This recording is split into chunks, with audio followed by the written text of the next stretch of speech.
Hola, ¿qué tal? Muy buenos días. Bienvenidos al bloque judicial.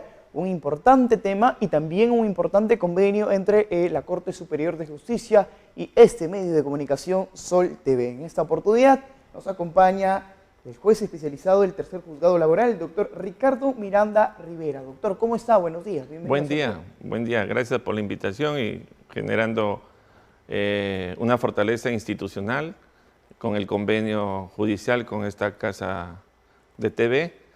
Creo que fortalecemos la difusión laboral a la comunidad liberteña. Esa es la idea, doctor, de que la población pueda entender a grandes rasgos estos temas laborales. El primer tema que vamos a abordar es en qué consiste los supuestos, en qué supuestos deben cancelarse horas extras, doctor. Bueno, en primer lugar hay que entender de que en el Perú hay dos regímenes, el régimen privado y público. Esta mañana estaremos tratando el tema en el régimen privado. Las horas extras, comúnmente, como todo trabajador lo conoce, en la ley habla de sobretiempo, pero comúnmente los trabajadores entienden las horas extras. Las horas extras es el trabajo extraordinario fuera de la jornada normal, ordinaria o común, como lo entienden los trabajadores. Es decir, lo que la Constitución Política del Estado de 1993 establece, 8 horas diarias o 48 semanales. Perfecto. Y ahora, ¿quiénes tienen derecho al pago de horas extras, doctor? Bueno, la regla es que quien trabaja más de las 8 horas diarias o 48 semanales tiene derecho a un pago de horas extras. Sin embargo, hay excepciones, exclusiones, que por la naturaleza de las labores de los trabajadores no gozan de tener una jornada máxima, sino que ésta se puede extender por temas de la naturaleza de sus labores. Es decir, por ejemplo, están el personal de espera, el personal de dirección, el de confianza. Un ejemplo palpable, por ejemplo, puede ser una enfermera en espera, por ejemplo, en el turno de emergencia. Sin embargo, ellos tienen un régimen especial, es un ejemplo. Después, también la jurisprudencia de la localidad, le preciso eso, de la localidad, ha establecido de que, si bien es cierto, esos trabajadores que tienen largas jornadas por la exoneración, por la exceptuación de la jornada mínima legal o máxima, como se conoce, de 8 horas, es porque en la ejecución de sus labores tienen lapso de inactividad. Es decir, hay una catalexia laboral de sus labores. Pero la jurisprudencia, en una aplicación razonable de la ley laboral, es decir, de la aplicación humana de la ley, ha entendido también que ciertos sectores productivos o ciertos trabajadores en sectores productivos determinados pueden gozar de horas extras a partir de la 12ª hora. Es decir, porque también no se puede cometer un abuso en cuanto a tenerlo bajo el pretexto de que está exonerado de la jornada máxima legal, él pueda quedarse hasta 16, 17 horas, que sería contra el fundamento histórico del convenio número 1 de la OIT.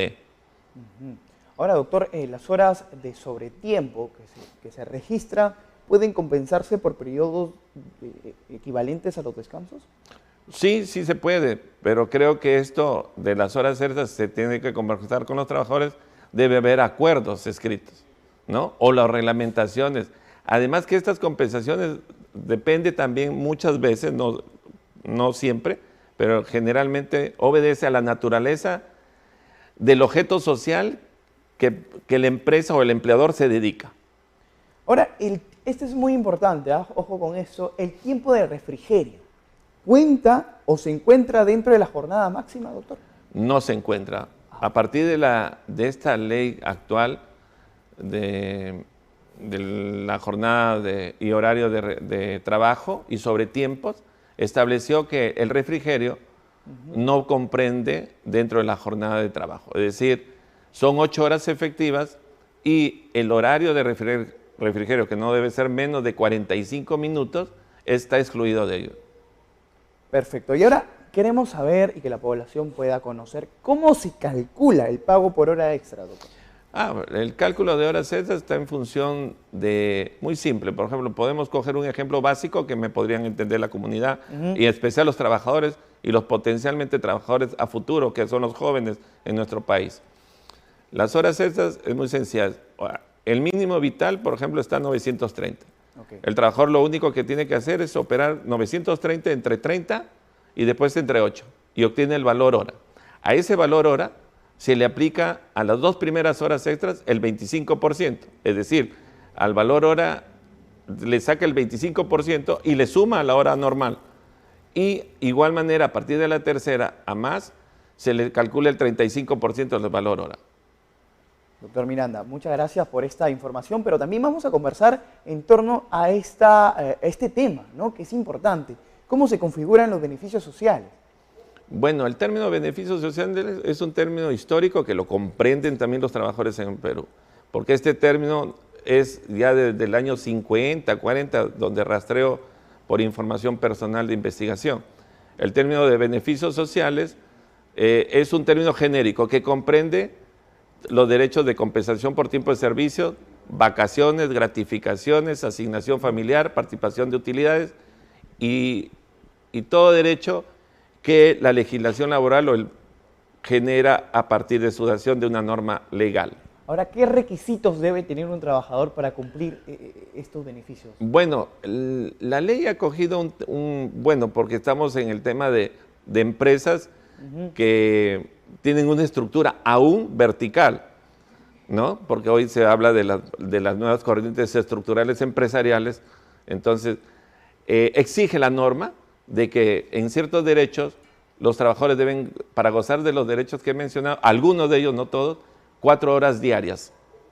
Es decir, para la CTS, para las vacaciones, son requisitos. Por ejemplo, en cambio, para la asignación familiar no, porque el objeto de la asignación familiar, la finalidad es la carga familiar. Esta no está en función de la jornada, sino está en función de sus hijos.